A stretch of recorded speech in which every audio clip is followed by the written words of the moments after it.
Welcome to everyone. Oh my goodness, I am so ridiculously excited about today. In case you can't tell, we have a crowded screen again.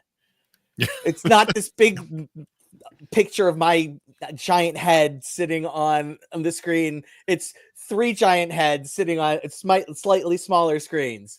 And they're my three favorite heads in the podcasting universe, and that they belong, of course, to Sergio Barrera, the godfather of our pod here, and Kristen Smith. How are you two? Doing good. It's great to see both of you. I feel like it's been way too long since we've done this, so I'm really happy to be here. Yeah, it's been forever. Also, I'm wondering if I need to legally change my name to Kristin. Did I say Kristin? Oh my goodness! Hold on. Go. I'll fix it. No, I'm not going to even bother right now. I don't know. I kind of want to commit to it. I'm sorry, Kristin. No. I'm just so excited. I have a lot of nervous, happy energy. All right, leave me alone. All right, no, I apologize about that. So what we have here in our big reunion show is we're all going to talk about Nosferatu, and then Kristin, you and I are going to talk about A Complete Unknown, and then I will talk about Nightbitch. It's just going to be a good time talking about movies. 3 movies. By the way, just to spoiler alert, I give all 3 movies just a thumbs up. That's not to say exactly what I'm giving them as far as a rating, but I did enjoy all of them. So let's get this show on the road. We're going to start off with Nosferatu while we have Sergio here. And okay, so first of all, have you guys seen the 1922 Nosferatu? Yes, I have. Kristen? I have not. I've only seen the Werner Herzog one with Klaus Kinski. Okay, that's from like 79 or something. Yes, it's in like the late 70s. Yeah. Yeah. Okay. Interestingly enough, I haven't seen that one, and I only found out that existed like right before going to see this David Eggers version. It's fun, but I love Herzog and Klaus Kinski, so I was like, I'm here for it. I should probably see the original. I'm a fan of Herzog. Sergio. I'll do you one better. I just found out there was a 1979 version. I had no idea. Just right now. Okay. Now at least we didn't learn it from SpongeBob. SpongeBob is a perfectly acceptable place to learn things from, by the way. I know. I just think it's funny that even the director, like Robert Eggers, was just like, I think SpongeBob that people know this, and I was like, Nosferatu is SpongeBob. So now let's flip over to the director of our current version, Robert Eggers, just to kind of set a baseline on that. And Kristen, I'm going to start with you because I have a vague understanding of where Sergio is on this, but I'll start with you, Kristen. Lighthouse, The Witch, Northman. Have you seen his stuff or? Yes, I have seen all of his stuff. Okay. I love The Witch. I think The Lighthouse is my favorite out of all of them. Okay. Both in terms of like its craft, but also like, and this kind of goes with Nosferatu as well. Like, I just love that we have a horror director that's very specifically like gothic, like period horror. That each one of these like definitely has similarities in visual style, but like he's taking a specific time period, and you'll have like different details of that time period, either in the set, the language, the accents. Like Robert Pattinson's accent in The Lighthouse to me is the greatest thing ever. And so like I really, really appreciate him. I was very mixed on the Northman because I felt like the Northman just wasn't weird enough. Yeah. I was kind of hoping that how The Witch was kind of like this Puritan, almost like horror fairy tale, and The Lighthouse was almost kind of like this, like what do you call it? Like a tall tale that you hear about, like two men in a lighthouse in the sea, stuff like things. Right. I was like, this would be great. Like the Northman is going to be this Nordic type of like fantasy, or kind of like mythological in some ways. And I was just like, this is just a revenge story. I'm not that interested in this. Yeah. Sergio, did you ever get around to seeing The Lighthouse? Because I know that was one of my what the hell did I just watch? Yeah, I did, and Okay. I'm. It's interesting. I'm glad to hear, Kristin, that you say The Northman is in a filmography that is based on Eggers' work being a departure from the norm. Yeah. The Northman was definitely a departure from his norm. His norm. Yeah. The Lighthouse was each of these movies. Northman probably, in terms of intensity, fourth on the list. They're very jarring, and that's what I love about Eggers' style, is that he challenges you to not turn away. And he, the Northman was probably the easiest of the four. The Lighthouse, I'm going to say, is probably, of the four, for me, the most difficult watch. Okay. By far. But I love his films. The Witch is, of the four, my favorite. Yeah. Because of how not just stylized, but it's just, there's such a chilling aspect to it. And I'm trying to convince Jen to see The Witch, and I'm not quite there yet, but got closer after I raved about Nosferatu. So yeah.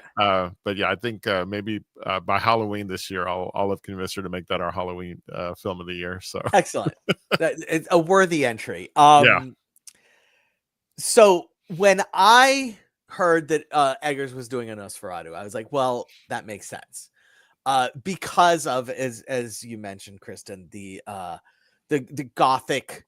He's already very gothic, even when like the Lighthouse has absolutely no reason to be gothic, but it feels very gothic. It also made me nervous because I'm like, this seems too obvious. This is a really obvious choice you're making. I don't mind obvious when you can do good things. You know what I mean? It's like if something resonates with you, go for it, man. And so this was I've heard in interviews that this was what he was originally going to make after The Lighthouse, but then the Northman, funding for the Northman and just everything around it came together quicker than Nosferatu, so he went in that direction. And I'll be honest, I kind of like that. Like like the Northman in between The Lighthouse and Nosferatu, to borrow your saying it was felt obvious. I feel like going from Lighthouse to Nosferatu might have been like almost too obvious, whereas that's fair. Whereas having the Northman in between, was like almost like a nice little after dinner mint. Didn't fill me up. Definitely didn't satisfy me in any way, shape, or form, other than to just cleanse the palate and be like, okay, let's get back to business. And look, Kristin, I can't impress upon you enough that the original Nosferatu is 100% worth watching. Have you seen Shadow of a Vampire? I have not. I also need to see that as well. Okay. For the Willem Dafoe of it all. Right. For sure. But also for the Eddie Izzard of it. Like she's amazing in it. And it's top to bottom. It's one of my favorite 90s movies. Okay. I was living in New York at the time when it came out. Sergio, have you seen Shadow of a Vampire? I have. Okay, It's absolutely brilliant. I love it. Yeah. So, but all this is to say that I really genuinely felt like when I heard Robert Eggers was coming out with a Nosferatu, I was like, okay, I'm on board. This is one of those instances where the trailer it's just a tonal thing, and I love that. And so the trailer got me excited. Kristin, you mentioned apprehension. How did you feel after seeing the trailer? I still had a lot of mixed opinions. I was going into it excited, but also like after the Northman, I was like, I don't know. Like when we kind of talk a little bit about style, especially like with how he directs things, there are some similarities to things that he did in the Northman that kind of irritated me, that like I was kind of afraid might translate into Nosferatu. However, the cinematography like in the trailer looked gorgeous. And so I was just like, okay, I'm going to have a hope that at least this is going to be, from a production standpoint, just really well crafted. Right. Now, Sergio, you're big on like dialogue. You like talkies. Obviously, Edgar's movies are far more tonal than talkie. Right. Nosferatu, having realized that they made an entire movie out of this where there was literally zero talking. Their title cards and stuff, sure, but like you had to go into this knowing I'm not going to be here for the dialogue. You're getting ready to go watch the movie. What are you anticipating? What are you looking forward to? I think I had the same level of apprehension because I have an appreciation for the original, in the sense that, and I discovered it. I've always known of it, but I didn't really watch it till about 2 years ago because I really wanted to, just have that, check mark. And I found it to be really fascinating to be watching something that was reliant totally upon the visual, it actually, to me, made it more scary. Yeah. And so when I went into this particular film to see this particular version, I went in with my own reservation. I went in I stayed away from reviews. I stayed away from anything that I could because I really wanted to say, okay, what is it that Eggers is going to do? Because it's going to have his stamp, obviously. But, how is he going to take a film that had a very specific, tight sort of, not timeline, but the story was very, very tight. Yeah. How do you, because what I did see was the runtime, and I'm like, how are you going to get, there's going to be expansion, obviously. Are you going to stretch it out too thin? Right. That was my fear. Yeah. But it was all done through character development. Right. And so, I really was again apprehensive going in, but excited to see, okay, what will this take be on such a classic story? So for those who don't know, just really quick, Nosferatu, the original, was it's Dracula. Okay, it's Dracula with slight changes because the guy who made the movie didn't have the rights for Dracula. So he legally couldn't make a Dracula movie, but he made a vampire movie that basically is like 82% Dracula. Like there are differences, but like, there is a ship that carries the vampire, a la the Demeter, which Sergio, you and I have discussed in the last Voyage of the Demeter. I know that you love the Dracula story, so obviously you have that connection to it as well. All right, so just really quick overview for me. My observations of the movie were that this is one of the things that I really appreciate about great filmmakers, where they allow for their visuals to just be so expressive and so deep and rich that it's like we're going to have story, but really you're here for the visuals. Yeah. And I'm not going to apologize for that. And that's really what I took away from this, was that, it almost felt like Eggers was saying, look, I know the story, but you've never seen it. You've never seen it told like this before. And so when he sets up the world as he does, it's just like, oh shit, how can he do this? How can he make it this, how can he make it this rich and deep and good? My adjectives are failing me at the moment. So Kristin, I'm going to hand it off to you. Talk to me about how do you agree with that? Did you feel like this story, it didn't matter as much given the visuals? Were you let down at all? How did you feel? No.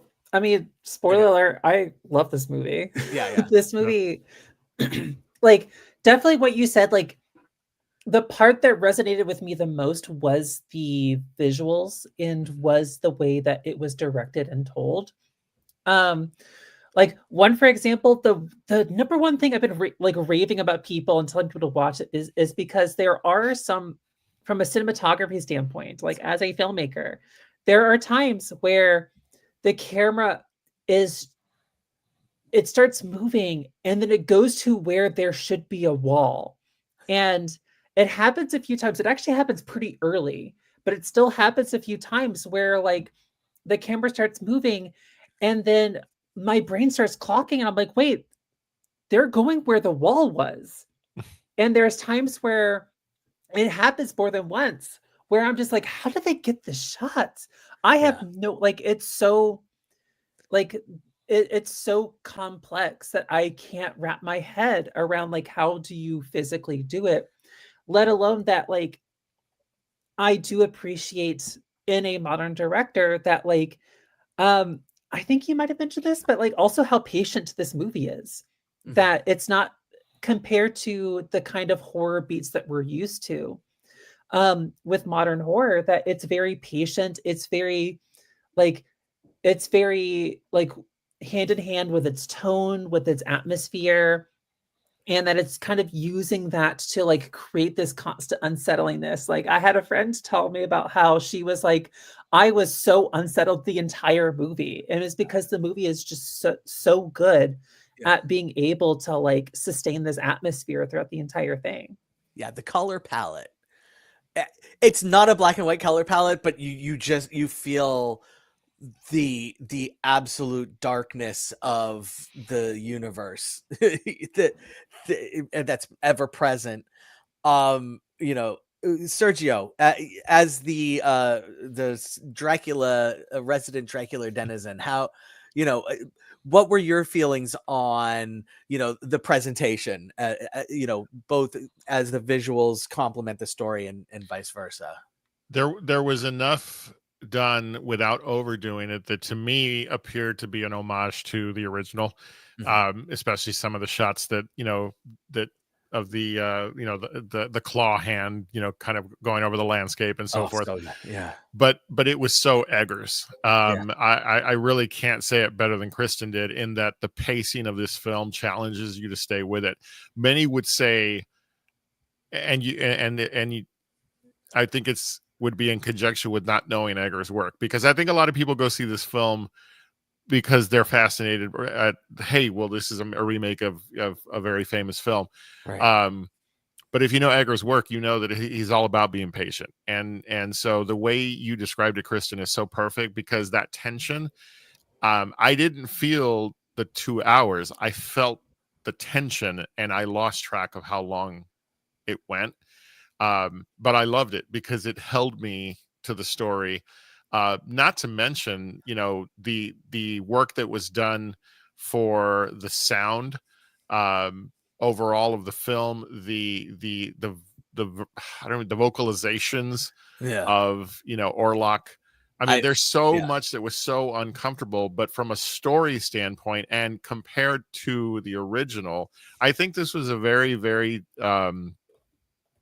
it's too simple to say it's a great rendition. It's much more than that. Yeah. It's the Nosferatu that can and should be done today. I'm very, very leery of remakes. For sure. This one will I think over time be right at the level of what we see the classic to be, which is something that for its time was fantastic. And I hope people see this film, because I really, really did enjoy it and felt like it was a very, very strong version of that story. And it did well for a rated R horror movie, 21 million so over the weekend. So that's good. Yeah, it's really good. So one of the things you mentioned about Sergio, that Sergio, about it being a remake, that I kind of want to add on is that if you're going to do a remake, it's good. If your remake it's fine. I should say it's not necessarily good. It's fine if your remake is mostly an homage and an acknowledgement of the original while being a unique, new, and individual voice. And I think that's what happened here. I think the fact that, you know, it's based on, you know, it's a movie that's, you know, a remake of a 2020 1922 movie. That's immaterial. The important thing is that he's using that as the source material, and is just presenting his own vision and his own take on it. Yeah, because like the number one thing about remakes and reboots is that like I hear from like a lot of people that whenever they hear about a reboot or hear about a remake is just like, why did they do this? And like you can watch this movie and be like, oh, I understand completely why they did this. Because this is so from what I hear, like so close and like loving to the original, but also it's its own unique thing. Like this picture stands up on its own. Right. You know, and like there have been great remakes. Let's not say, oh, there, you know, you can't ever do a remake. Like Ocean's 11, not on par with Nosferatu, but it's a genuinely great remake, and like it stands on its own. It's its own thing. This clearly stands on its own and is its own thing. Absolutely. And if I may say, it actually helps Bill Skarsgård to redeem himself from the other remake he did this year, which was an absolute horrible remake of The Crow. So kudos to Bill Skarsgård for he redeemed himself for me. Yeah. You mentioned Bill Skarsgård, and you also mentioned vocalization. So we got to talk about Orlok. So the completely original, totally different design, just unlike anything we've ever seen for any vampire, let alone the classic Dracula, Dracul, Orlok, whatever name you want to apply, being the granddaddy of all vampires, just basically a Cossack that who happens to be 7 That feet was the tall. vibe of him, wasn't it? Yes, 100%. And I'm still sitting here, 5 days later, and I'm like, did I like it, love it, or was I just thought it was kind of funny and hokey and went past it? I don't know what I thought about this rendition of Orlok. I loved the vocalizations. The vocalizations were fantastic. Absolutely haunting and so well done. The visuals though, how did you guys? The hands were perfect. Yeah. The mustache was, I don't know. Am I nitpicking?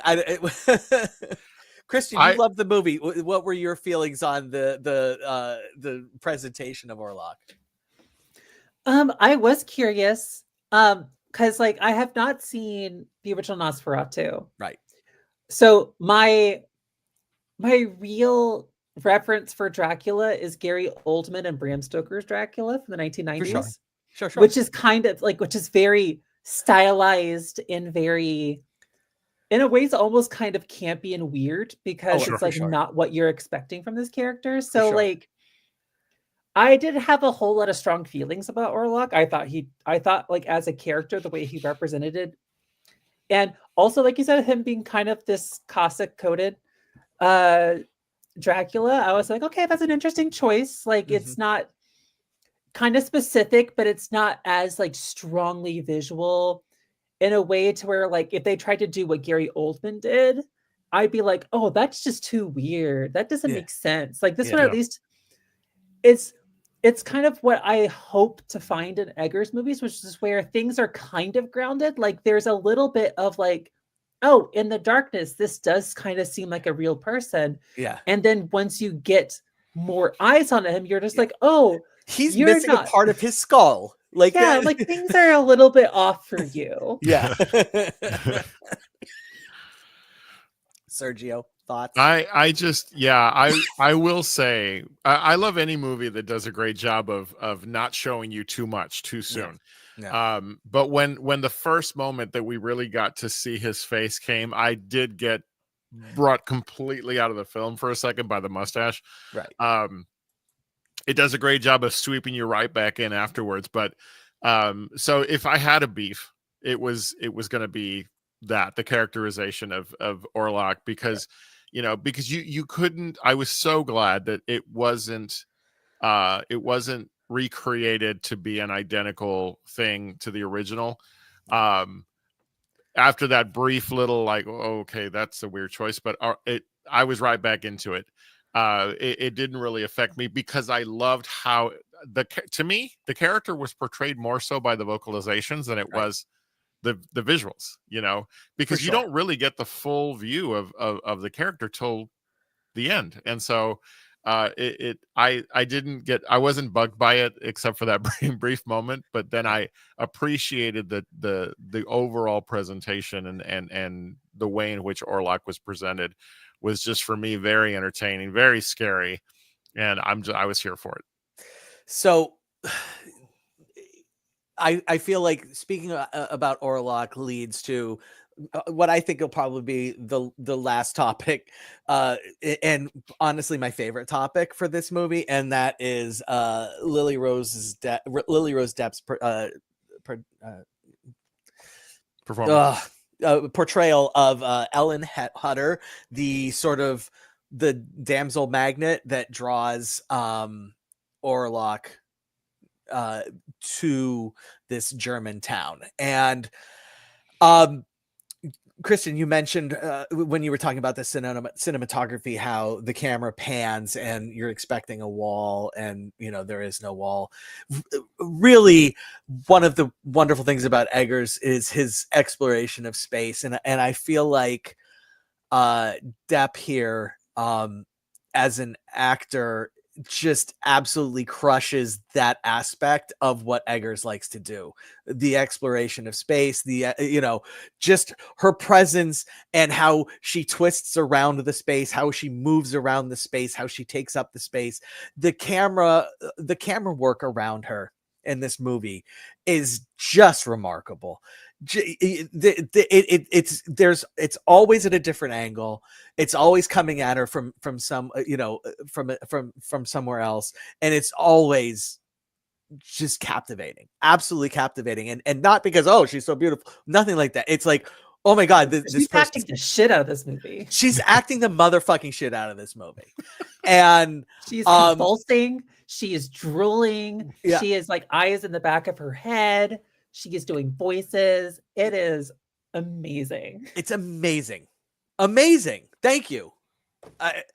And honestly, the art direction in this movie is a 12 out of 10. The cinematography on this movie is a 12 out of 10. Lily Rose Depp is a 13 out of 10 in my mind. Sergio, any thoughts? No, I agree. I think I couldn't recall any of her previous work because I just, it's a blind spot for me. But the again, ass chilling our portrayal as Orlok, but that's the whole point, right? Yeah. And so when what I will say though is the other cast members thankfully weren't forgettable. They were needed. They were part of the story. But yes, this was to use the old cliche, this was a tour de force. This is what tour de force means. What she did, and I'm really glad that we had a moment to talk about that, because that to me was one of the lasting things. Is I want to see more of her work, because just an absolute performance that I can't say more than already been said. It was fantastic. Yeah, ultimately this movie is about her character. Sure. Ultimately. And there's no way this movie works if that part isn't at least a B+, and to have it come in and be an A+++ is like, holy shit. Like, I genuinely felt like every other cast member was really genuinely honestly afraid of her and just wanted to give her about like a 3-foot radius without getting into her circle, lest they catch whatever she's got going on. And, and that's just a testament to her in my mind. Kristin. Yes.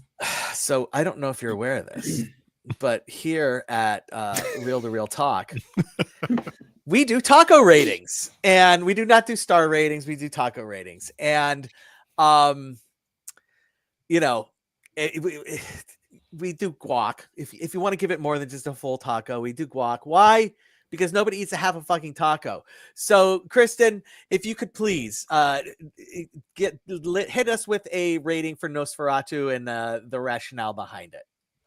So, my rating is 4 tacos plus guac. Okay.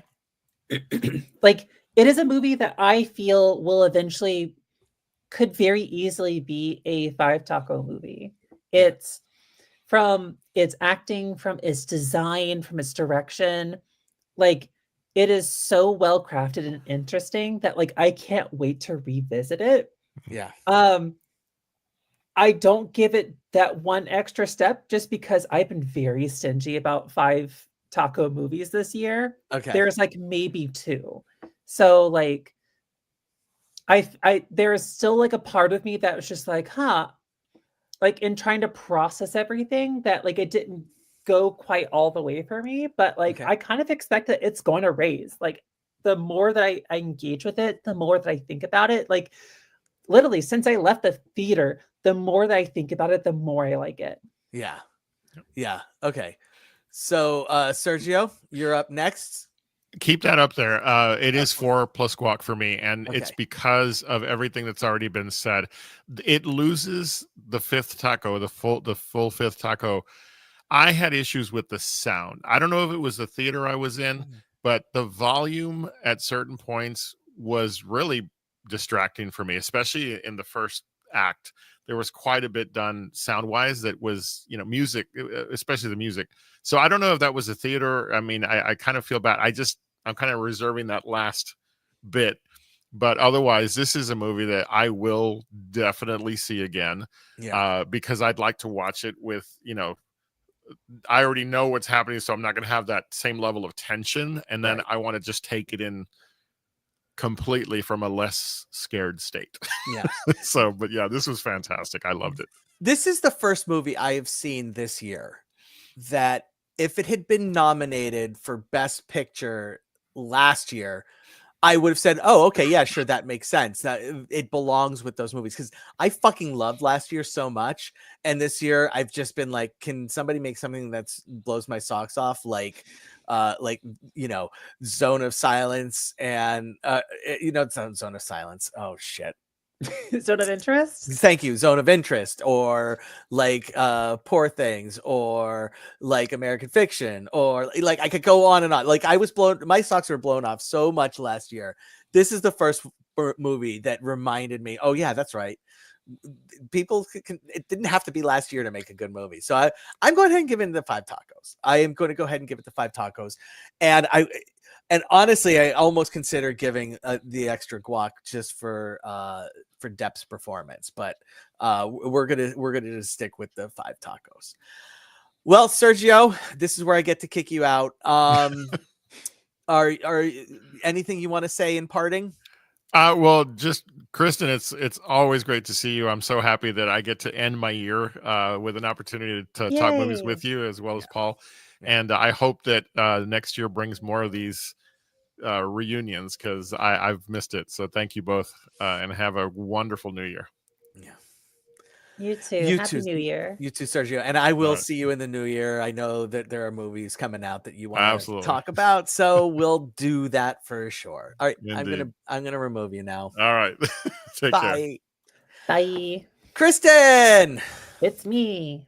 And it's me. And we're gonna talk about A Complete Unknown. So first of all, look, this is the biopic about Bob Dylan. There are 2 things if we're going to talk about musical biopics that we just need to get out of the way first. So first of all, just a general, what's your general feeling on music biopics?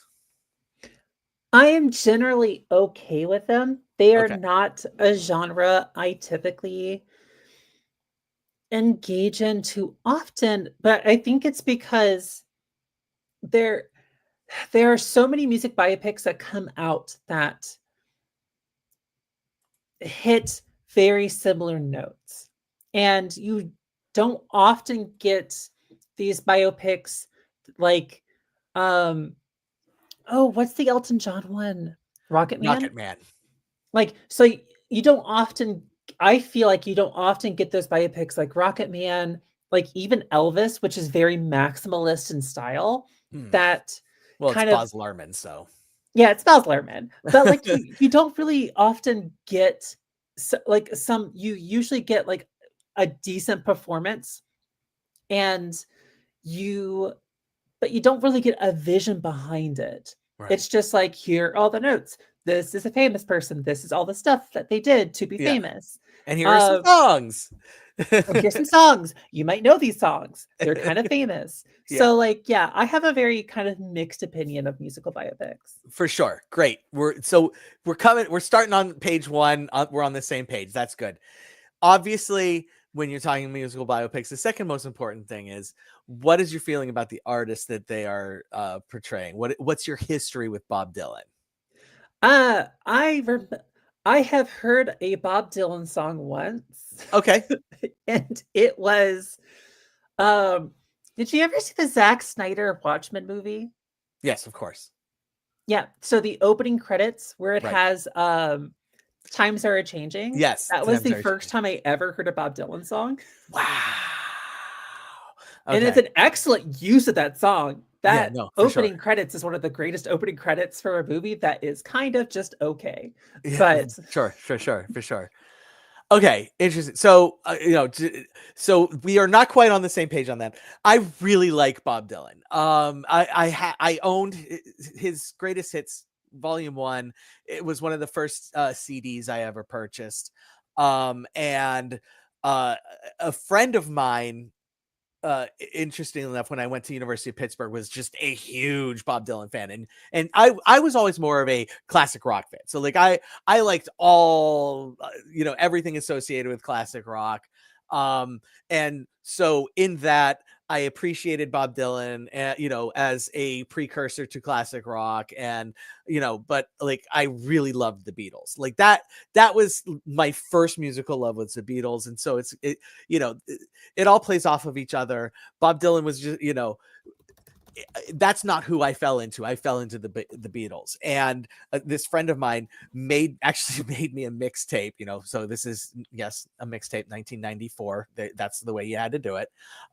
Made me a mixtape. The title of the mixtape was "Because You Can't Just Own Bob Dylan's Greatest Hits Volume 1," and so it was just like a mixtape with a bunch of other classic, awesome Bob Dylan songs.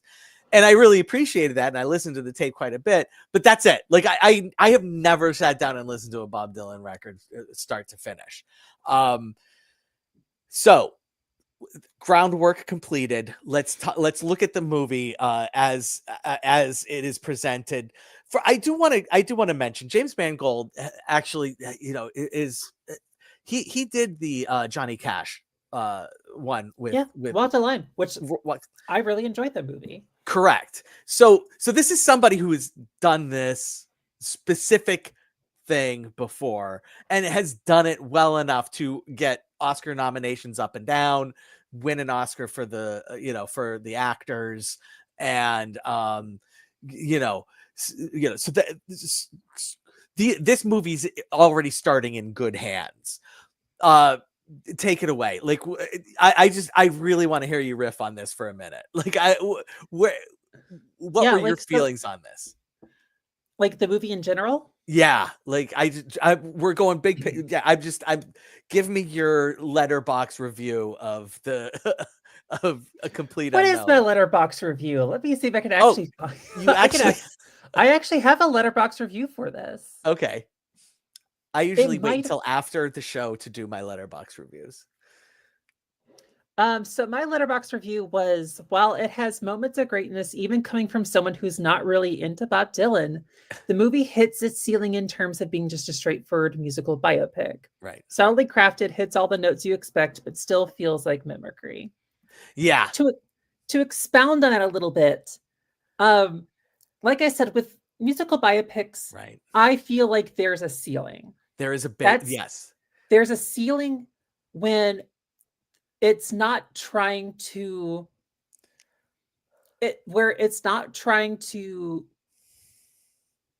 express anything beyond this is what this person did. Right. And as opposed to other works where potentially you're weaving in larger themes. Like there's a lot of interesting things that are happening in this movie. Like you're talking about changes in the music industry. You're talking a little bit about, the 1960s, like the kind of resurgence of folk music and like how folk rock and roll, all these things were kind of like slowly changing. And there was both people who were trying to push things into mainstream, but also not push things in certain directions because like there's a lot of interest. There are lots of like small things that I think are really interesting from a historical standpoint, but the movie kind of, and you're going to have to really forgive me for my characterization of this. This is more of a broader thing that I've seen in movies of this kind of nature, that it's a movie where this guy is an asshole. He is and an asshole. We don't really learn why, but also he's kind of just forgiven for being such a prolific artist. So like, I feel like there are certain aspects where he is able to, where like even his love interest, like, or like people in his life that come and go, or he loses touch, or he kind of breaks bonds with them. And it's kind of like, in some cases, they're kind of like, yeah, I kind of understand that like things can't work out, but also you're a great artist. You're going to do great things. So it's just like, you were pretty shitty, but also like you create great songs. So I guess everything is okay. I guess I can't be mad at you. I know. I'm just like, there's a lot of people shrugging their head, shrugging their arms and saying, I guess I can't be mad at you. Yeah. And like, I don't need while I don't need the movie to like have to harp on that fact, I just kind of hope that there's at least some recognition that like either like this was the time, this was like that like you can't be doing this stuff. I did find it interesting. The person I actually liked the most was the Joan Baez character. I forgot that actress's name. I'll have to look her up. But like, I was also struck by like, oh yeah, all these different artists were kind of intersecting with each other. Like Johnny Cash being there, Joan Baez, like several different like folk artists who like I kind of recall hearing their names a little bit, kind of like growing up in the South. But like, so like kind of forgetting like, oh, the circles for all these different genres and bands and artists, they were kind of all intersecting at the same time. And that is cool. And there are moments in the movie where like I'm hearing a song and I'm just like, wow, I can fully understand why this hit a chord with people. Like the times are changing part, I was just like, this is fucking great. Love that section. But then like it just, that's the ceiling. And then it just doesn't quite do more with that. So the actor is Monica Barbaro, and she is really good as Joan Baez. Unfortunately, as is very frequently the case with musical biopics, other than the primary, everybody else, it's very easy to say they didn't give just insert name of person in movie enough to do,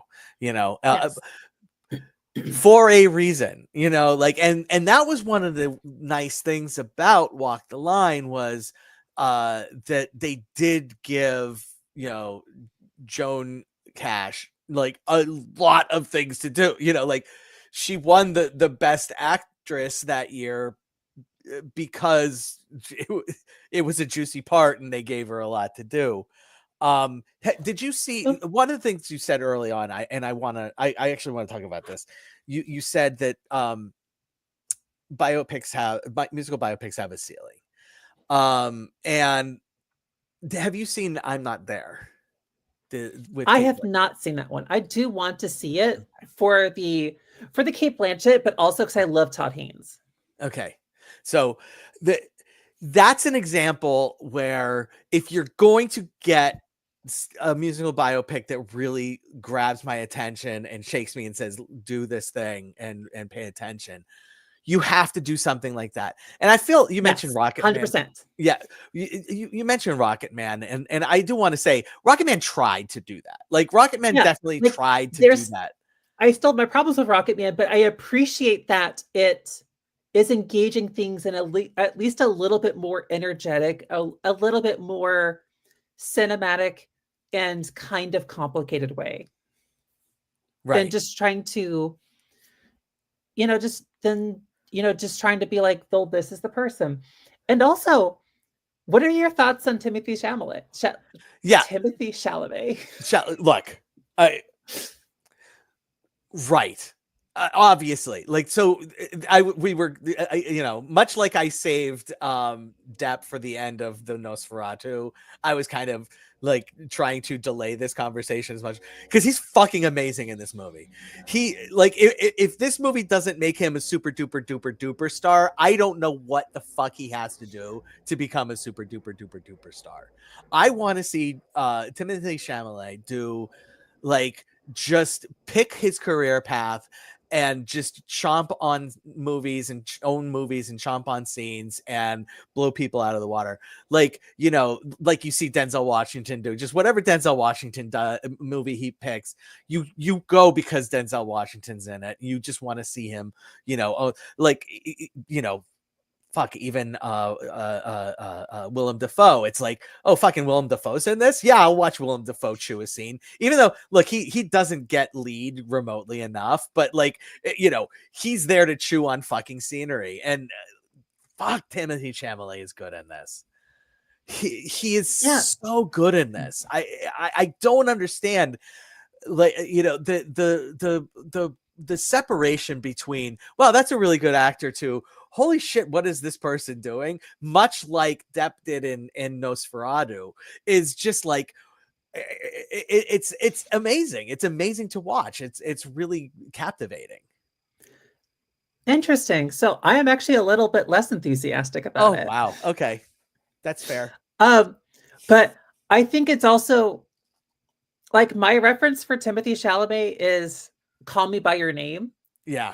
Which, to me, like, that's the performance that I'm just like, he blew me away with that performance. For sure. Yes. But I was also kind of hearkening back to my review a little bit, like my Letterboxd review. Like, I wonder if I would have a different opinion. I almost wonder if I would like this movie better if it was an unknown actor who was doing everything Timothy Chalamet was doing. Because I had a harder time separating Timothy Chalamet from the Bob Dylan. Okay. That's fair. But that happens. Like, somebody gets big enough that happens. And it just comes down to a point of, do you appreciate what they're doing in this role? And for me, I really did. And in spite of myself, if he did all the singing, he nailed it. Yeah, he did all the singing. And as well, all the singers did all their own singing. And so, and apparently Monica Barbaro, who played Joan Baez, had never even like sung like professionally or anything. Obviously she probably sings. Shut up!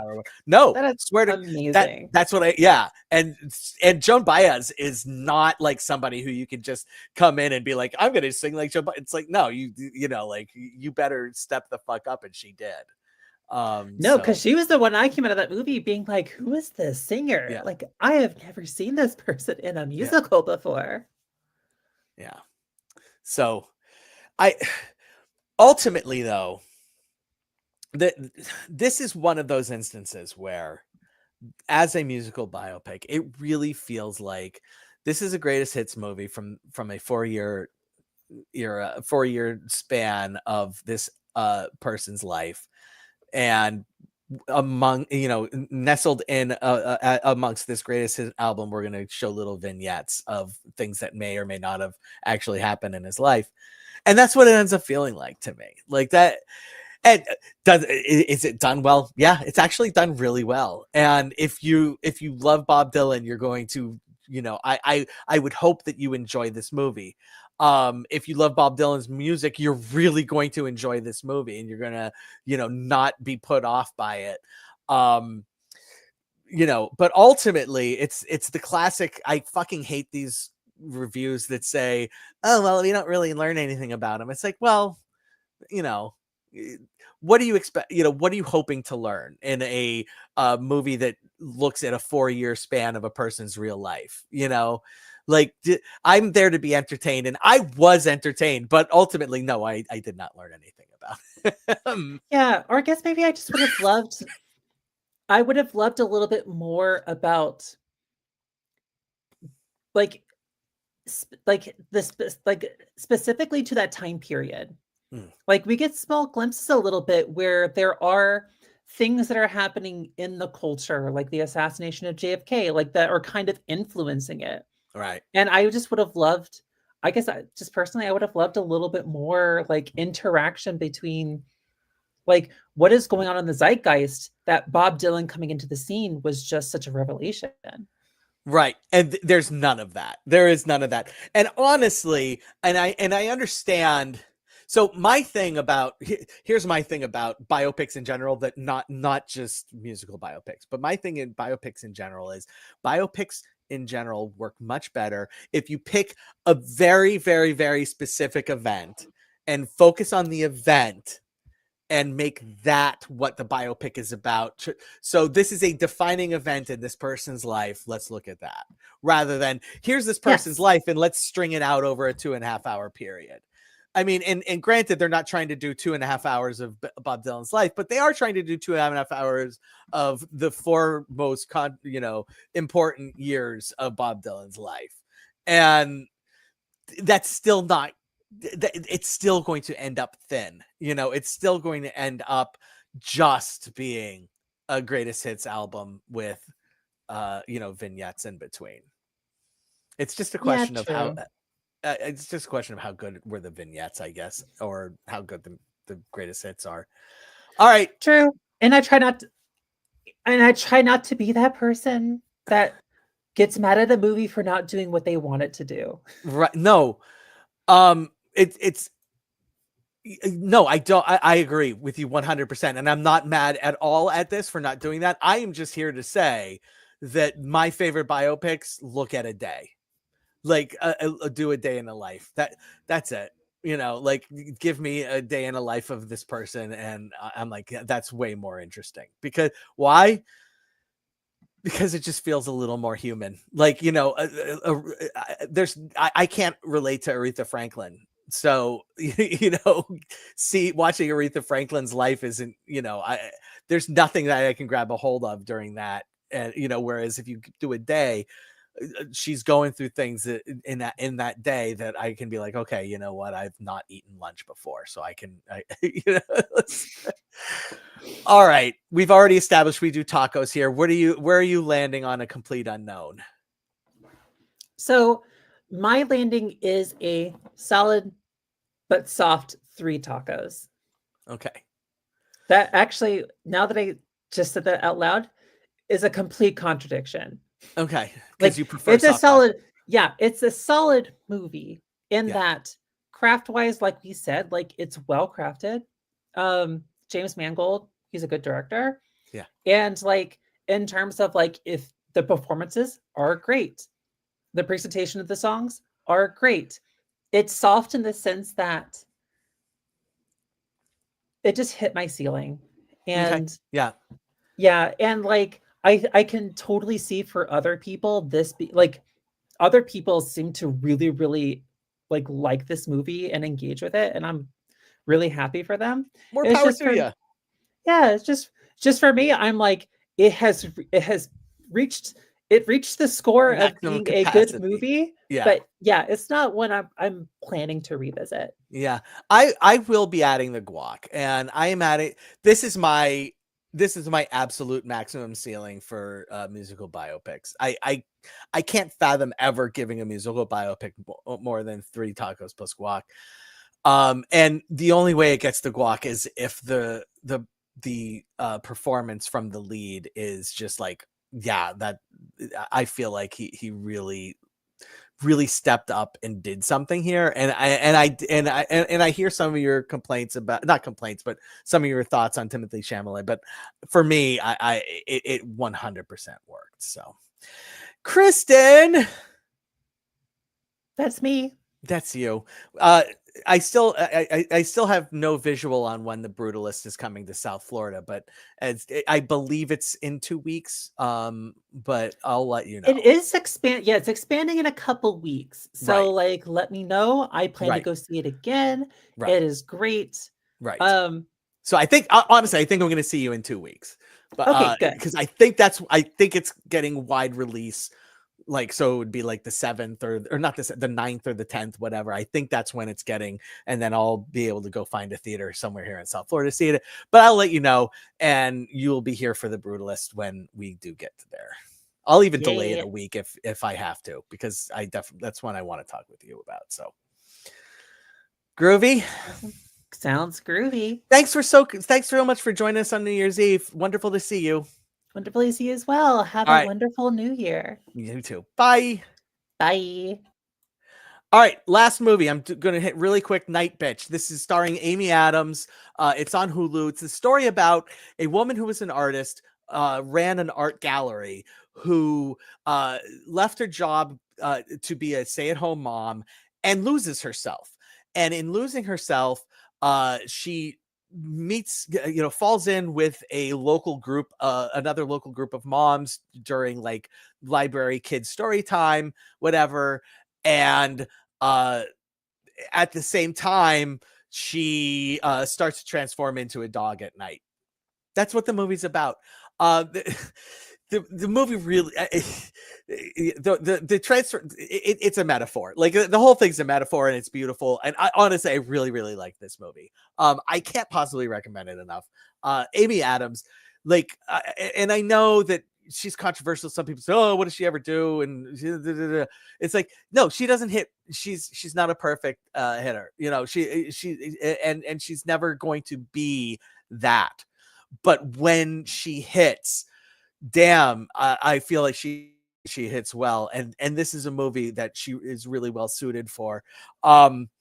It's poignant and really speaks a lot to being a parent and the difficulties of that, and of maintaining your, not just your sanity, which is the common like, oh, I'm going crazy, but your identity, and it's worth a watch. Nightbitch on Hulu. I hope everyone will check it out. It gets 4 tacos from me. All right, that's where we are. This is Real Talk. I am your host, Paul Britton. That was Sergio Barrera and Kristin Smith. I hope to see you next week, when hopefully I will be doing Baby Girl and maybe Den of Thieves 2. Unlikely. Have a good one, everybody. Happy New Year. Thanks.